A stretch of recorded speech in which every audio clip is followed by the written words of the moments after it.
I'll go through the matplotlib library of Jupyter of basically Python language. So I'm keeping it as a working session so that I can show you the basics of the uh, package. So it would be a very basic understanding of this matplotlib because it's a 1 hour tutorial and I don't want to get into the advanced things of the matplotlib. So this is the matplotlib. So if you go to Google and type matplotlib, you will, so let's say if you write matplotlib, this is the official documentation page.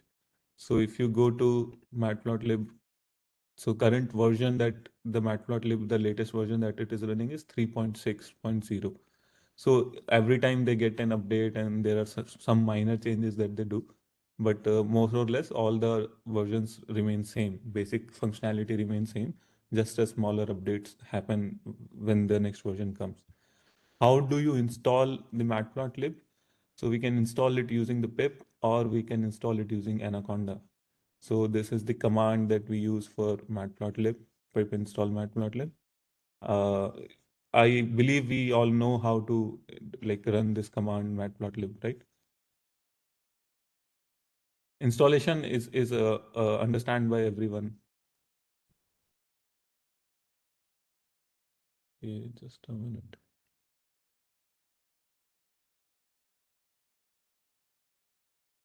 Okay, so I want so for first one major thing to go through any of the package in Python is to understand how to read the documentation. So this is the documentation page, like the matplotlib package page. Today we will go through the some basic things which are covered in the quick start guide. So after this tutorial, if you want to revisit any of the things, you will find it in the quick start guide. So quick start guide basically shows gets you up and running with matplotlib in very uh, basic manner. It won't go to get you in advance, but you will be understand that how do we do things in matplotlib. So first thing is how do you import packages in Matplotlib? So as you understand, we called like we when we import pandas, we basically give an alias named PD, and when we import NumPy, we give an alias NP. Similarly for Matplotlib, we call general Matplotlib as MPL, and there is a class within the Matplotlib which is called as PyPlot. So mostly when you import PyPlot, the the universal nomenclature that everyone uses is PLT. So PLT is not something that you must write. It is anything. So you can, let's say, you can also name it as PyLT, let's say. But because if you go on Google and find some tutorials, so all of the internet actually uses PLT. So that is why it is best to use PLT so that you can use everything from the Google. If you let's say find a code on Google, they will definitely be using PLT, and that is what the Kickstart guide of the Matplotlib also represents. So how do you import it? So you import Matplotlib. It's a convention, so it's a convention that everyone follows. It's not mandatory. You can name it anything. So this is MPL and matplotlib.pyplot as PLT.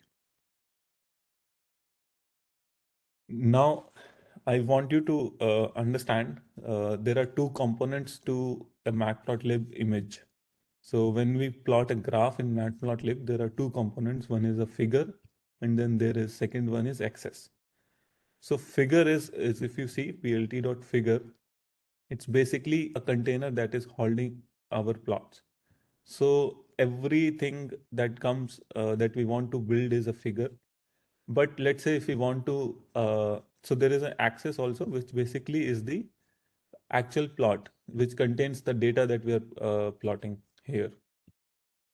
So the uh, so just try to remember there are two things, figure and axis. Okay. And this image here, so you will find it in the documentation page also. So this is the anomaly of a figure. Okay, so figure is this whole white background, and whatever you see in the plot, it's basically called axis. Okay, how do you understand it? So this figure is basically showing you. It's a very like you have. you might have seen cheat sheets for most of the things. It is kind of that only. We'll come to this later, but this will come very handy when we'll write our code. Okay, so you can see if you want to plot a line, you just say ax dot plot. If you want to plot this markers, you say ax dot scatter. I'll come to that. What is ax? What is this scatter and all? So I hope everyone is with me here that there are two components to a matplotlib figure, which is one is a figure and then second is an axis. And one more thing, a figure can have multiple axes. So how do you just a minute. I just want to check if I shall like go on like this, right? Or shall I take questions in between?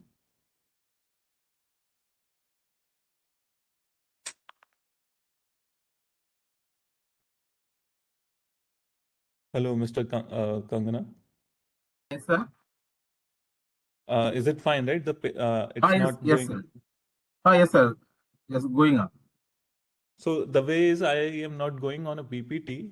I will walk through this Jupyter notebook. So No I have problem, sir. prepared it. Cancel is okay. Okay, sir. Okay. Okay, sure. Okay, so I'll go through one more thing. So let's go to. So you go to the quick start page and you see there are two kind of coding styles when come to Matplotlib. I think that is, if you pay attention to this is the most important part. Most of the people get confused when they search online because they don't know about this. So there are two type of coding styles. One is called implicit and the other is called explicit style. When we say implicit, it's also when we say explicit, it's also known as object oriented style. Okay, you call, so I think the people who have a good experience of good background or understanding of the coding, they must have heard this term object oriented.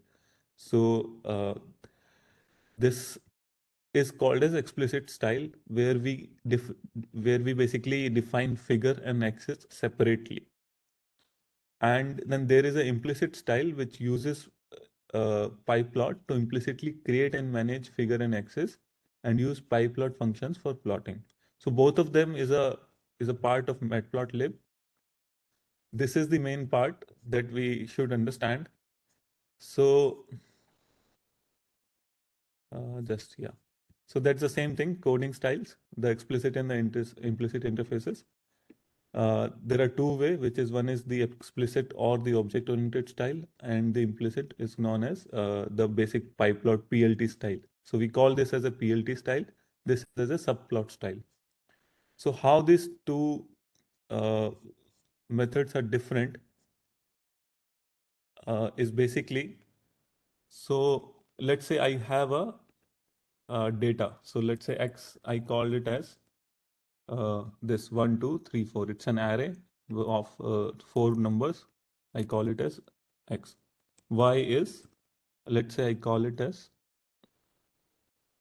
this is just the Y axis. So this is my X and Y axis data. So I want to plot. So PLT dot plot is the implicit method. We are basically not saying anything. We are just saying pyplot. So PLT is basically a reference of pyplot. If you know, we imported pyplot as PLT. So PLT dot plot X comma Y. See, this has plotted a line automatically. We have not said anything. We just said PLT dot plot X comma Y. So this is called as implicit method.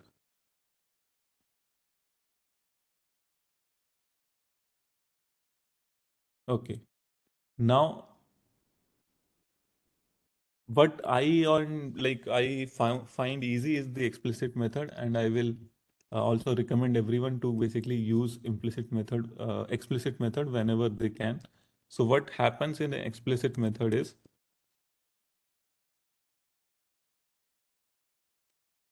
so I don't use implicit while coding. I just wanted to show it because this exists in the matplotlib domain.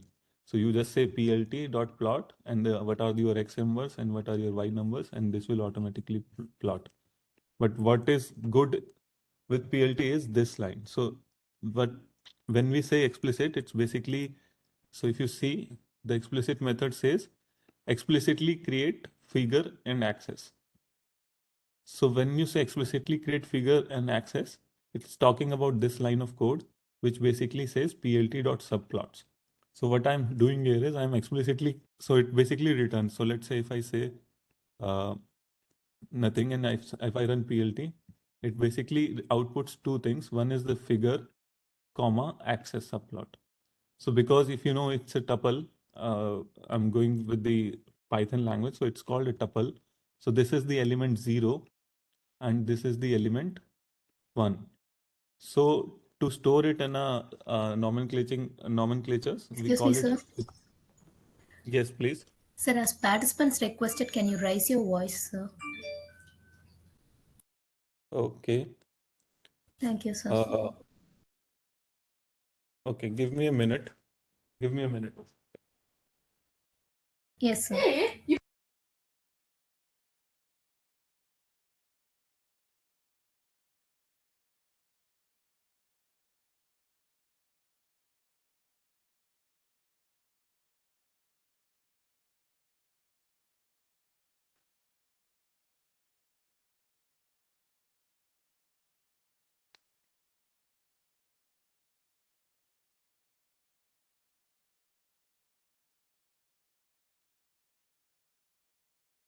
Hello.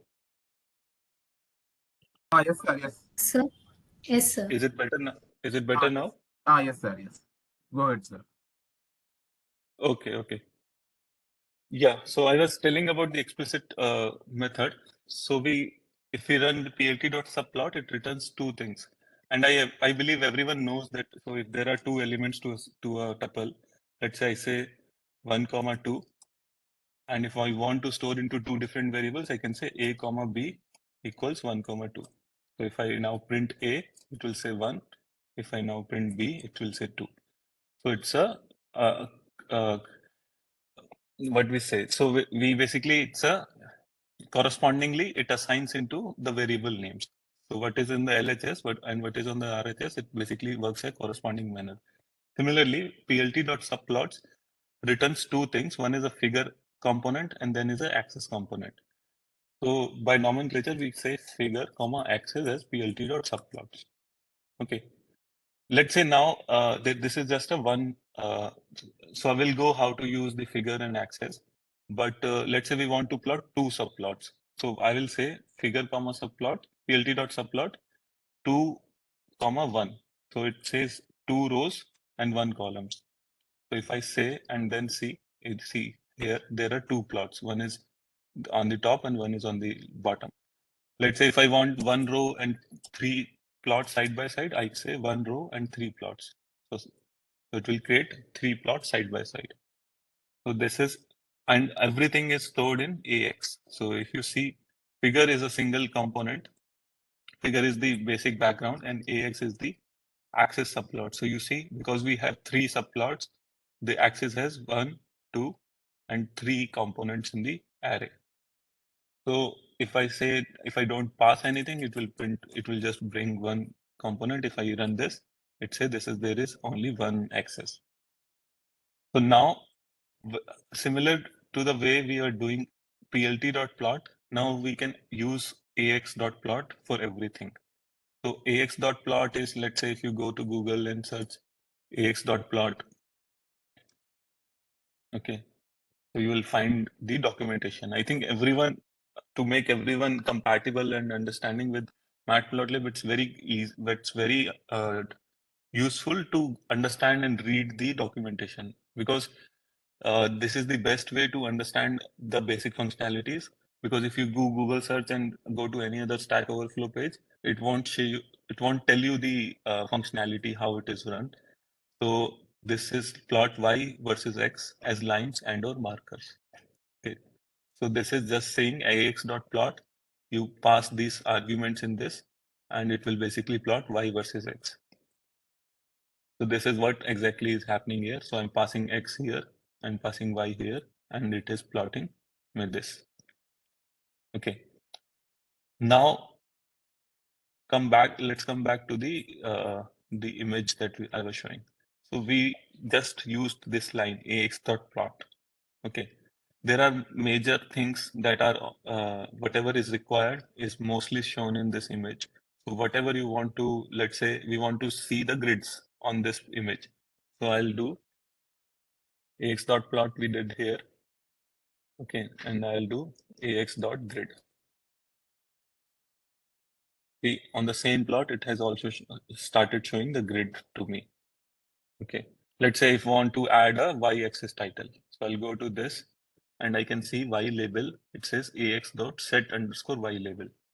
So I'll go here and say ax dot. So it's a mostly the packages in Python and any other package you will see it's a object oriented thing. So if you run that as a package, it will create a single image. Like it will understand that we are talking about a single axis, and everything will get added to the same axis. Set underscore y label. Let's say I want to access, let's say X label. I'm just like naming it anything. X label. Okay, sorry, this is set X label. Sorry, my spelling is mistake. X label. See, we see X label here. Now, similarly, if you want to know what is the name for the Y label, so this was the X label that we did right now, X.set label. Then Y label is set underscore Y label. So if I go here, ax.set underscore Y label, and I'll call it as Y underscore label, you see, we have Y label here. Similarly, there are all the components that are available. We can add using this. This is the shortcut, or we can there are many more things that we can do. We'll go through that later. So let's say now we want to change the line color of the line. We don't want it as blue. So I'll go to the next section, which is the formatting of the line. Okay. So this is the link here in the. So if you do go to ax.plot, okay, and you come down. Yeah, here. So you see something called as format strings. Okay, there are three main components to formatting a matplotlib line. One is the marker, then there is line, and then there is color.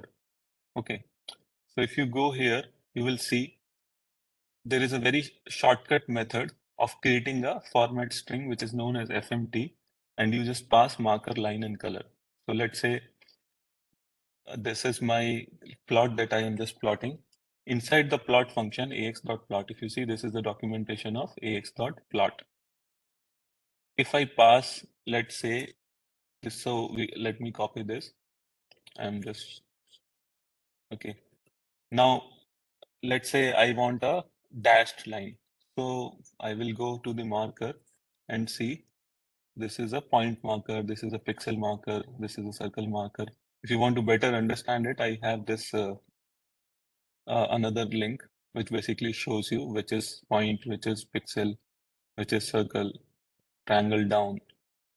So let's say we want a triangle marker, okay, triangle down marker. So I'll use V as the first element of my format string. I'll go here, I'll say, so this is the plot we were imaging. So inside the plot function, we basically say V. This is my marker style. This is V. Second is the line style. So there are multiple line style. One is like, so if you pass a single solid line is the default also. If you pass double hyphen, it says dash line, single hyphen and a dot, it's called dash dot line. And if say, if you pass semicolon, it will say dotted line. So let's use dotted line, or let's say dash line we want to see. So I'll say V dash dash. And the third thing in the format string is the color. So there are multiple colors that we can use. So B is for blue, G is for green. These are the codes for the color. So let's say I want to use black, or let's say we want to use magenta as M. So I'll go with and pass M. So in a single format string, so this is called as format string.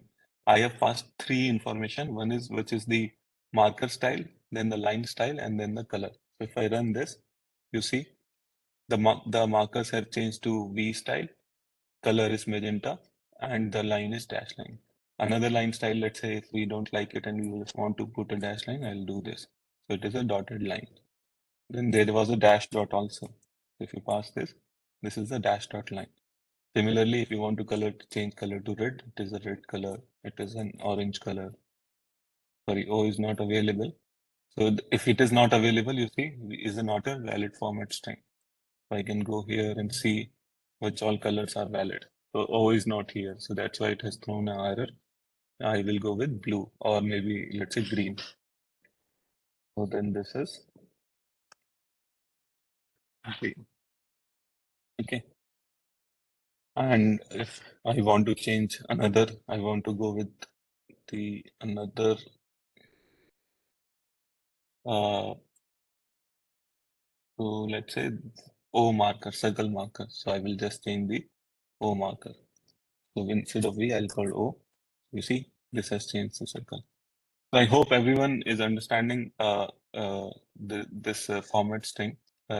Is no like so. This is the shortcut of passing these three values. But actually, this is also not the recommended way. The way I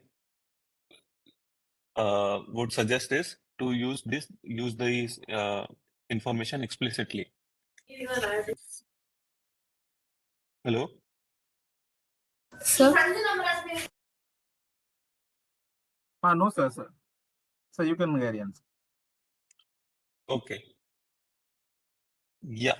So now we saw how to pass marker, line style, and the color in a single format string. This is just to show that this option is available. Most of the code will show this, but in a better manner to basically understand that what is happening with my plot, we can explicitly call as marker as O, line style as dash, and color as R.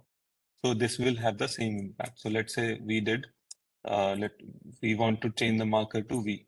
So it will change to V. Lines color to magenta. I'll do this as M. So this is the same plot, but here we are explicitly calling marker, line style, and color. So this is a better way so that we know what is the marker style. Let's say we want to only change marker. So it's more readable. This method was more easy to like this is less code but not easily understood. But this is very easily understood to a person who don't know the matplotlib styles. So we call up figure and axis in the first line and then we basically plot. And what are the other things we can do is like grid. Okay, let's say we want to add a legend to the function. So if I go to this here and see how do you know what is this? So it's called ax.legend. So if I run this, it says ax.legend and it's basically pass you can pass any name. So let's say it's a legend. So if you pass a ax.legend, you see here. So instead of plot, so this is a plt.plot only. I've just changed the plot type. So I'll go, so you can, just one more thing. This is, I've added in my GitHub link. So if you, I'll share the link with everyone. So if you go to this matplotlib tutorial, you will find this notebook here. So the notebook that I'm referring to is called kickstart.ipynb. And you can go through this notebook after the class and see if you have any questions. Then you can also like email me on my thing. So let me share this first.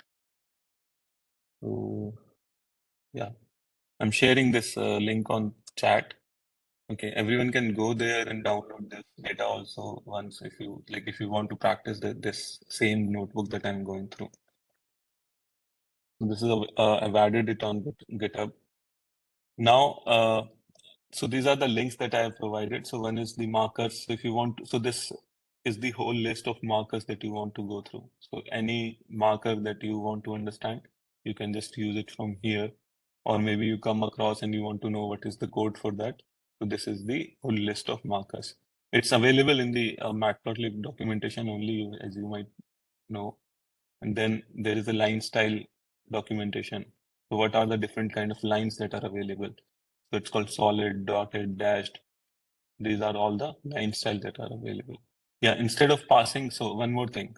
So if I, let's say here, I've shown you, we pass line style as this. Instead of passing the code, we can just also say dashed.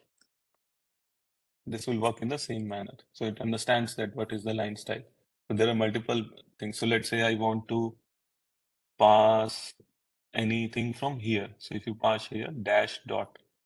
So I can pass here, dash dot. So this will create a dashed and dotted line. So that is all the line styles available to Matplotlib.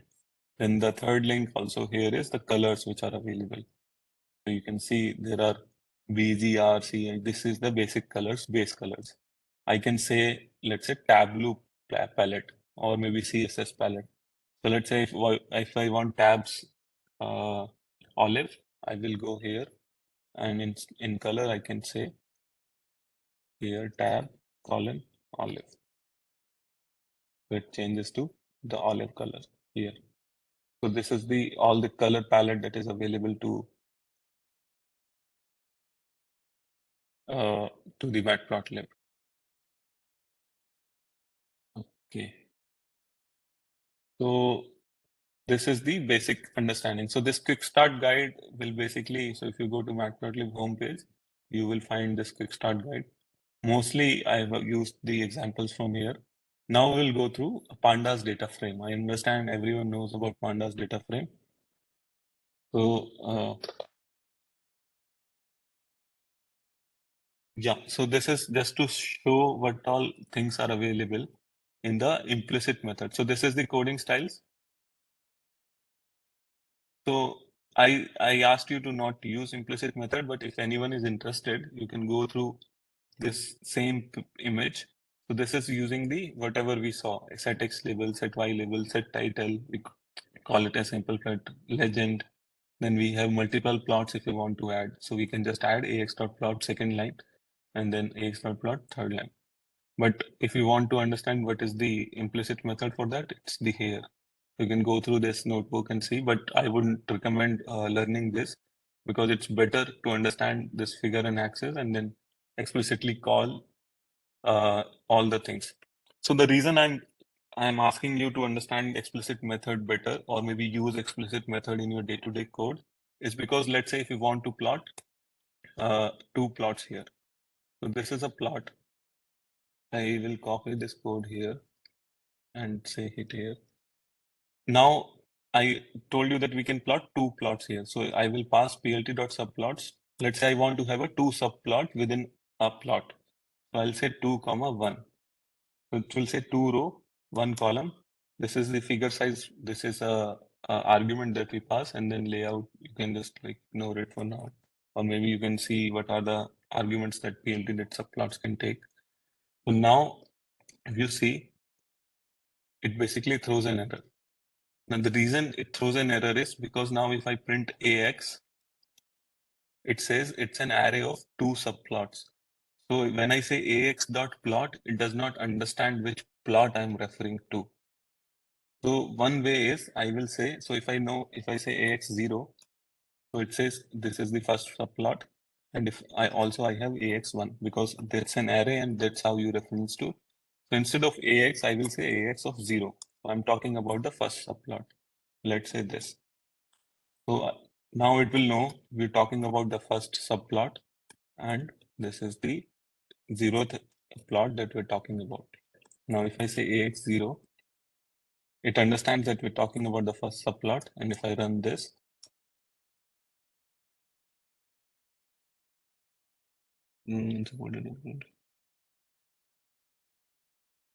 okay.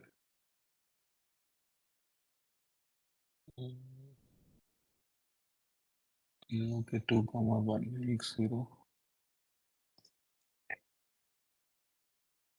Okay, yeah. So here it says whatever we did at Y label, so it happened on the first plot. Now let's say we want to plot something on the second plot. So ax.1 dot plot. Let's say I want to plot the same values. I basically pick it from here. So these are my X values, these are my Y values. Color is blue.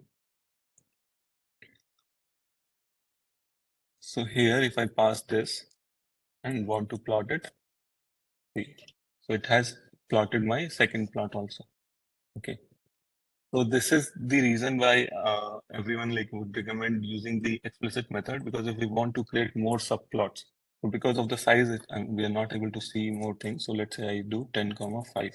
This is the height and width. Okay, so it has increased the size of this. Let's say I say 12,5. See, you see X label was there. Earlier it was hidden in the label. So this is how you plot more plots. Let's say if I want a third plot also within the same subplot. Okay, so it will create within the same height, it will create 3 subplots. Now, because we are already referencing it as AX0, AX1, then there is also a subplot. So if you see AX now, it have 3 subplots. One is the axis, it has already been created. Then this is the second axis and this is the third axis. So now I go here and say AX2. This is my third plot because the index starts from 0 in third plot. I can say again 1, 2, 3, 4, and let's say 5, 6, 7, 8. Just and I can say color. Sorry about this. See, I have third plot within the same figure. So now this is just single figure because we are not calling figure and again. It's only a axis that we have created more. So you can add any number of plots. So if you talk about more, so we can create any number of plots within a plot. We can create a grid of 2, 2 also. So that's how we do it. And yeah, so there, I think we all know that how to read a CSV in the pandas data frame. So let's say we are reading a data frame here. So this data frame basically represents an age and then what is the median salary of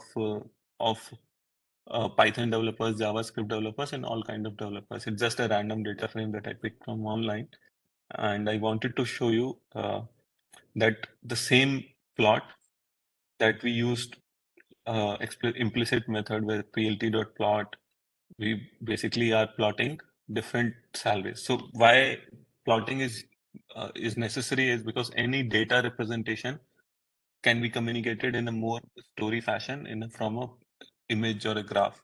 Okay, so if I show you this, it is not making any sense. But if I show you this plot, it basically says what is the age of a person and what is the median salary, and is there a correlation between the different data that is available. So you see there is a same data is presented in a graph, and it is so much clear in telling the story.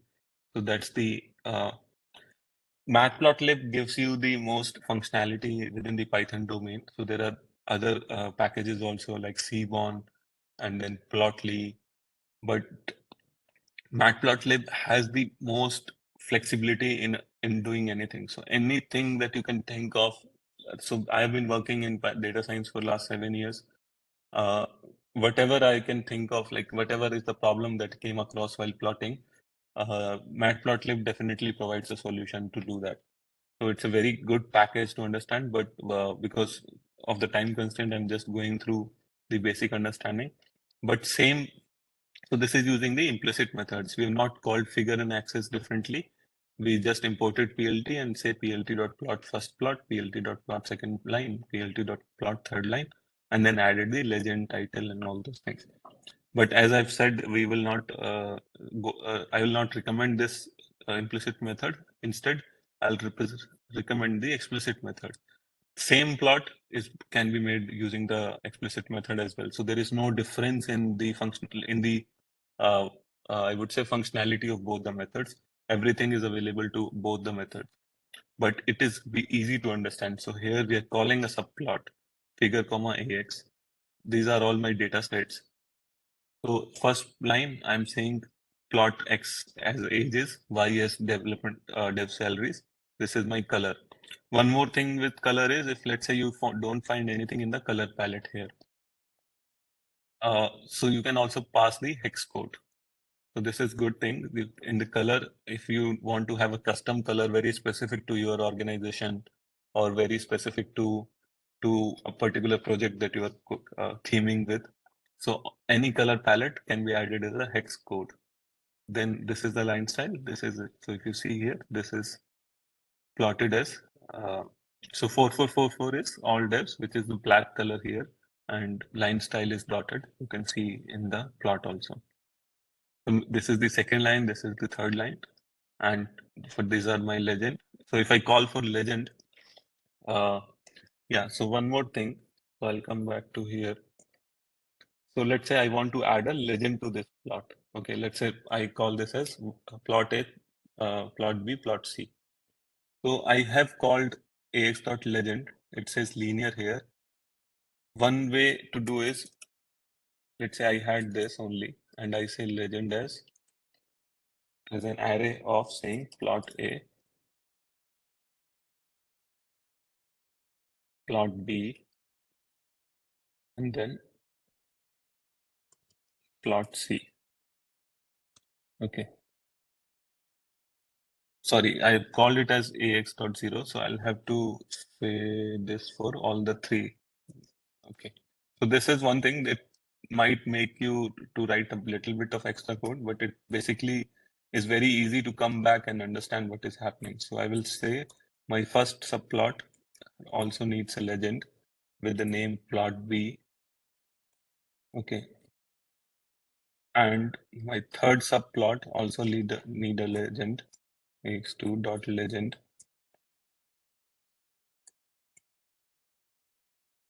with name plot C. So this is, if you write this code here, and if I run this, see now it has plot A, plot B, plot C. The placement is automatic because it did not find any space here. It went to this left side. So it tries to do it on right side, but it's an automatic placement. There is a parameter of placing it also. You can place it at right, bottom, right. So let's say if I want it as bottom left, so I think position is something. So if I want to understand, let's say I want to change the position of this. If I go to ax.legend, okay, this is the official document. Then label.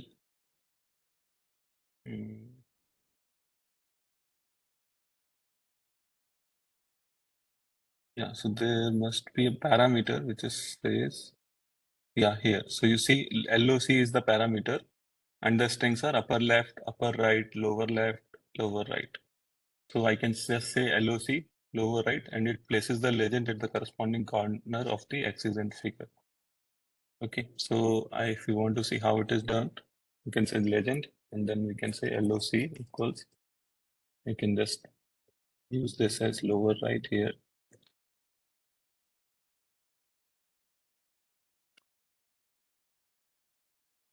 See, it came here. Earlier it was here. So you can use, so if you know how to read the documentation, most of the things would be easy because there is no way to remember everything within a package because it's just a package in the Python and there are multiple packages that you might be understanding.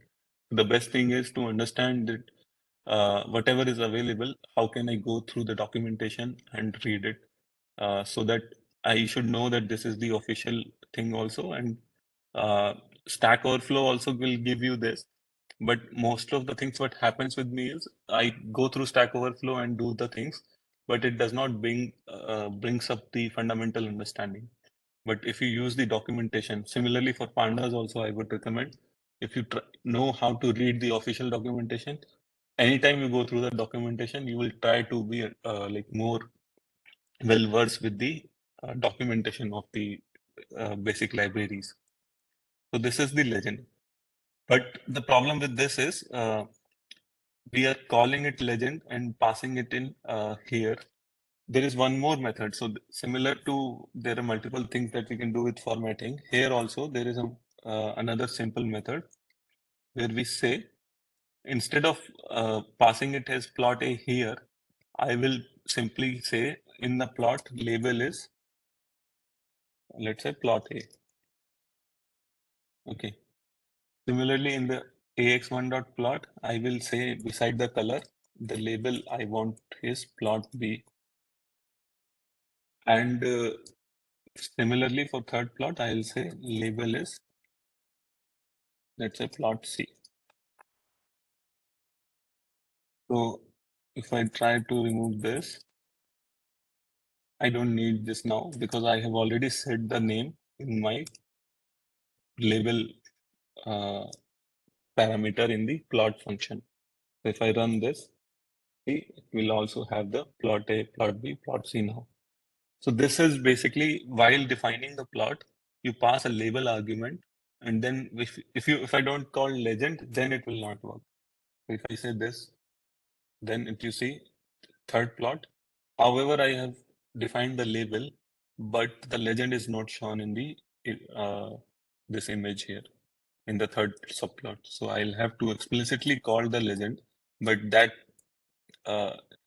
gets me out of the confusion that what are the legend name and all.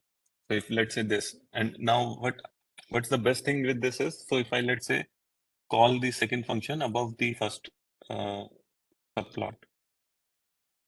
So the order does not matter now. You just say ax.2. So this the chances of making mistakes are less in this method because you are explicitly calling the label within the plot name. So you know what this data is, and what is the label for this data. When I pass it in the legend function, and so let's say if I run this, it's same. So let's say I go back to the earlier method. I remove this and let's say plot C. But let's say by mistake, I do this. I pass this as here. Okay. And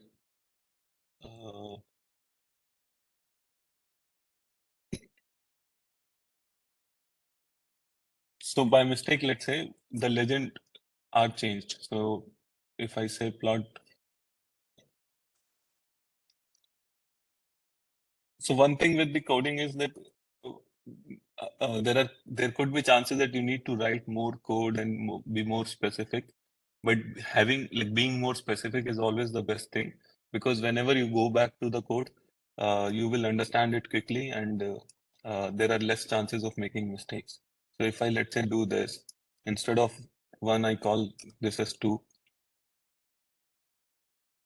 Okay, so if 1 and 2 happens, and let's say this is plot C, not B. So in this case, the order does not matter, and it will basically change my plotting. Okay. Yeah, I think you understand what I mean to say. We can obviously go through the code, but the chances of making mistake is less when we explicitly call the labels here. So when you are writing the plot line, you would just say label is equal to now. Now, second method is there are multiple plots that are within a. So if I go to matplotlib, now I'll go through the plot types. I'll not go through each of them, but we talked about the plot function only. So this is how you can go through this and see what is the plot XY.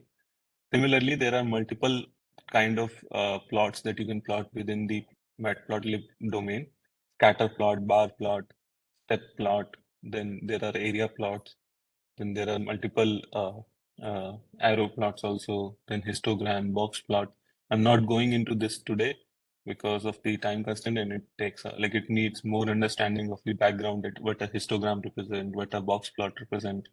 So all these things are possible within the matplotlib domain. But I'll just want to show you that if you want to convert any plot to a scatter plot, you can just say ax.0 instead of plot, we call this as scatter.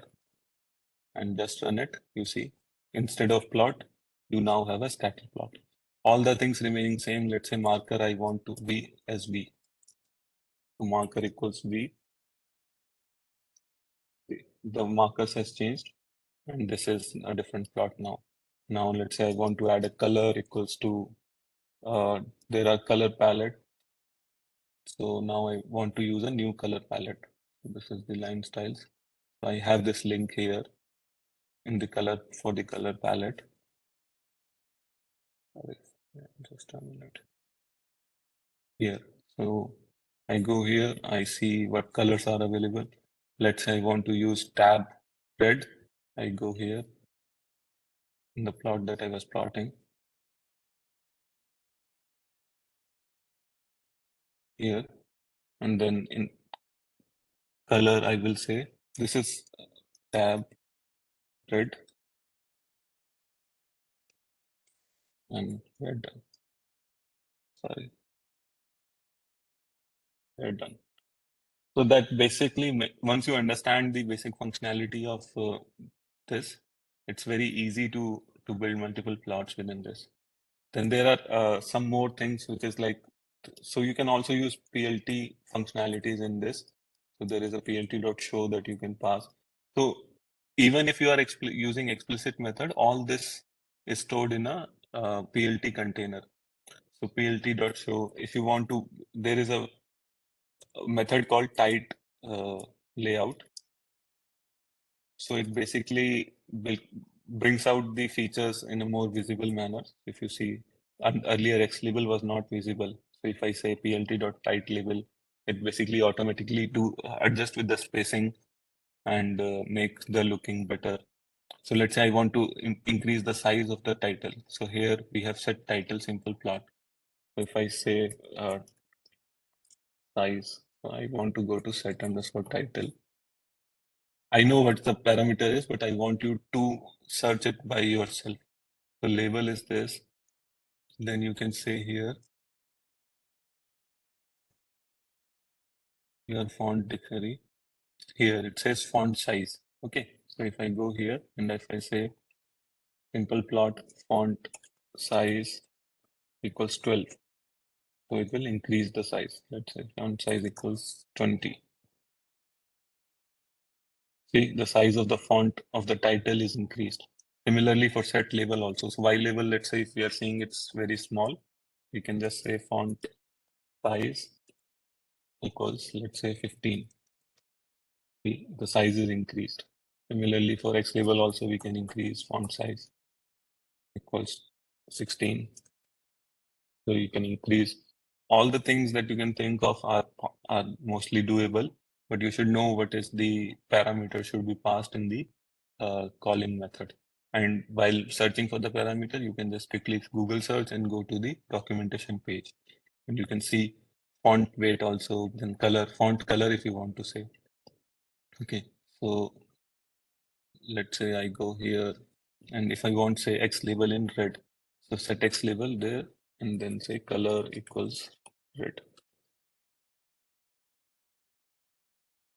See, X label is changed to red, or we wanted it, let's say, in green. Right. This is very easy to do in Matplotlib. Everything is very customizable and very building blocks are very distinctly known. So this is, we are setting the Y label here, we're setting the X label here, we're setting the title here, we're calling about the legends here. This is creating the scatter plot. So all this thing is very easily doable in Matplotlib. Okay, I think yeah, this is what I wanted to present today. So just one more thing, when we are passing X and Y, I believe you guys understand that this could be any series also. So for a data frame, we can pass this as X data, we can pass this as Y data. So now, for example, I'm using only 4 values, but this could be any number of values and it can be a data set like this. So here, you know, age and let's say Python. So I've created data age as one series and then data Python as another series. And we are just passing it here. This is X, this is Y, and rest of the thing is whatever we discussed. So yeah, with this, I think I would ask for some questions if there are any questions that people want to ask. Good morning, sir. Rahul, sir. Good morning. Good morning, sir. And you said you nicely emphasized the features of Matplotlib. Can you generate a graph for dynamic data? If the data keeps changing, so that can we visualize the graph for such data? Is it possible? Yeah, you can do that, but you will have to rerun every time the data changes. It is not dynamic, but so if the How to data is make it changing, how to make it dynamic, sir? so matplotlib is a static plotting function. So if you want to go through a dynamic, so one thing is you have to run this cell. So if you don't run this cell, this plot won't change. Okay. Okay, so if there is any change in the data, the matplotlib will not go through. There is a new package which is called plotly. Mhm. Okay, so we can go through this with any other session. This is an automatic data. You can host it in a website, and whatever the backend data keep on changing, that will do. But this is a plotly library which basically has a Python thing. This is the dynamic thing that you are asking about. Okay. And So second, see here, you can okay. see here the you can zoom in, zoom out. You can Mhm. hover over and see the values. But matplotlib is a static library actually. So matplotlib, that if you change the data, you will have to run the cell. Okay. Okay. Okay. And next question is, what you showed is all one-dimensional graph, correct? No, sir, one-dimensional. Can we generate two-dimensional, three-dimensional graphs? Is it possible? So this is two-dimensional, X and Y. Okay. Three-dimensional, no, matplotlib is two-dimensional only. Two-dimensional. Three-dimensional, X, Y, yeah, Z, if I matplotlib. say. I understand. Z does not. So if you say no, it's not possible in the matplotlib because it's a two-dimensional only. So if you go to plot here and you see it only takes X and Y. Okay, X and Y, two parameters, correct, no? Two parameters, yes. Yeah, it's two-dimensional. One is X dimension, one is the Y dimension. Okay. Okay. Thank you, sir. Thank you. There are more libraries that are latest that basically have functionality what you are referring to. But yeah, matplotlib is for basic visualization of two-dimensional data. So Okay. if you see here, the way we do three is so let's say here, so there are four values, which is age, then salary of all developers, Python developers, JavaScript developers. So I have four variables, but the way I'm representing is I'm putting one in x-axis and then I'm seeing different lines here. So this is a way where we can represent more than one data. So this is the like using multiple lines and multiple bars. So so there is also a bar in this we can do. So let's say instead of plot, I can say plot bar. So there is one bar and then there are two lines. All these things is possible in Python, in Matplotlib. Okay. Okay. Thank you, sir. Thank you. Sir, good evening, sir. Sir, Hello, good good evening. evening. Sir, actually, more than more than 10 Python libraries have visualization using nowadays. That is Matplot, Plotly, Zbon, and Atlar. So lot of library function. Which one is library is best suitable for the in data that is data analysis or data science? Sir. I would recommend. Hello. I think Matplotlib is the best, which I would recommend also. Other libraries are there, but they are not as flexible as Matplotlib. So once you understand Matplotlib, right, it's very fast and easy to build a plot. So let's say I'm working on this data. I want to see any plot here. So it's very easy for me because I have worked on it. So if you start working on Matplotlib, it's very easy to build a plot. So there is anything that you can do instead of like some of the new libraries are giving. But I would go with Matplotlib. But whatever you have, like, so it's like saying there are other tools also, but I think it's based on the experience. But if you are starting new, then I would say Matplotlib. If you already know any other library, then you can develop your interest on that also. Okay, sir. Thank you, sir. Okay.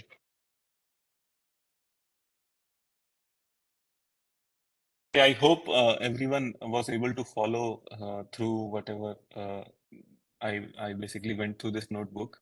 So anyone who wants to go through this notebook again, you can, I've given the link in the chat. So you can go through this quick start notebook. So it's the same notebook that I went through in the tutorial.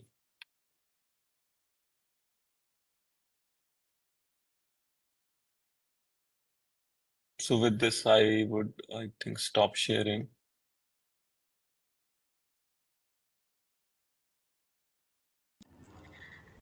Participants make sure to fill feedback form sent.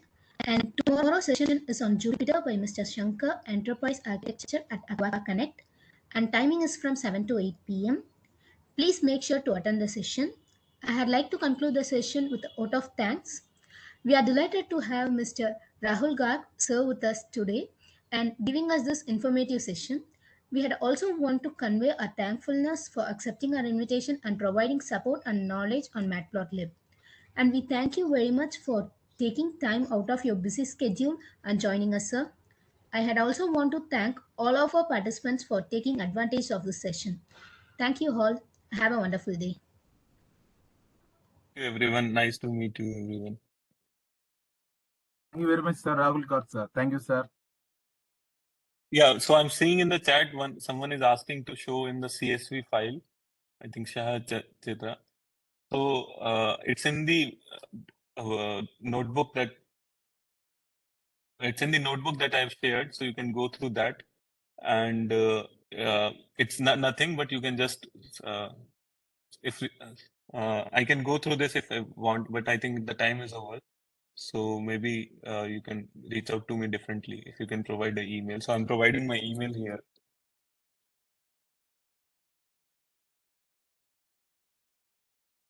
So if there is anyone who want to have any question, you can send it to me on the email. Okay, thank you, everyone. Nice to meet you, everyone. Thank you, sir. Thank you. Sure. Thank you, sir.